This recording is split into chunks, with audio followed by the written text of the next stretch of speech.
Казвам се Моника Попова. В работите си в Теоксичлан, бродираната форма от керамика и рисунката върху порцелан. Нещо, което силно съм мечтала и съм била любопитна да случа в максималния си формат е работата с порцелан и тази възможност имах тук да се насладя и да усетя силата и магията на истинския порцелан.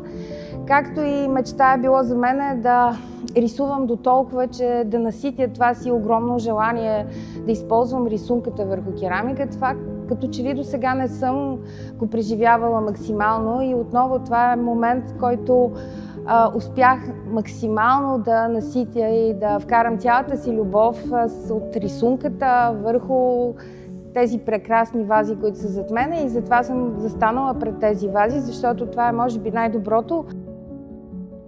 Моето семейство е доста голямо, самия битовизъм, който през цялото време имам в България. Тук направих всичко възможно, тук се отдръпнах, страшно много идеи дойдоха в това отношение. Хората, с които се срещнах, също е страшно интересно. Тук видях също различни техники, много интересни хора, които също повлияха на моите пластики. I very much enjoyed my time here at this residency. It was unlike anything I've ever seen before. It's the longest time I've ever been outside of my country and my home. I loved every moment of it and I'd like to come back here in the future. За тези 3 месеца, в които бях в Теоксичлан, се научих, че глината не може да бъде моделирана на сила, трябва да бъде оставена да те води и мен самата да моделира. И също така научих, освен за материала, много неща, както за хората, така и за себе си. Защото това, което казвам и аз на студентите, трябва по пътя на своето творчество, на края на този тунел, сложен на преминаване, да има една любов. И тази любов може да е любов към човек, към изкуство, докато аз мисля, че китайският човек на дъното на този тунел има една любов за съвършенство, което е голямата, огромна разлика между тази култура, която ние тук виждаме и това, на което ние сме научени.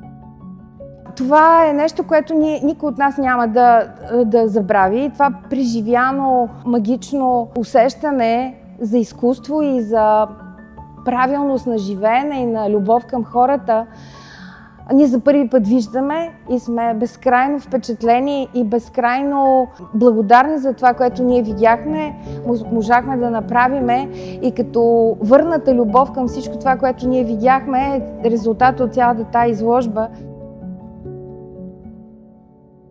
Всеки български художник, керамик трябва да дойде и да стане резидент на Теоксичлан. Всеки световен керамик трябва да мине през резиденциите на Теоксичлан. За мен най-добрата резиденция, която аз съм присъствала, това е резиденцията в Теоксичлан. Била съм и на много други места, но тези възможности, особено за керамиката, които дава Теоксичлан, арт-център е най-доброто в целия свят. Това е моето лично мнение и мисля, че не бъркам.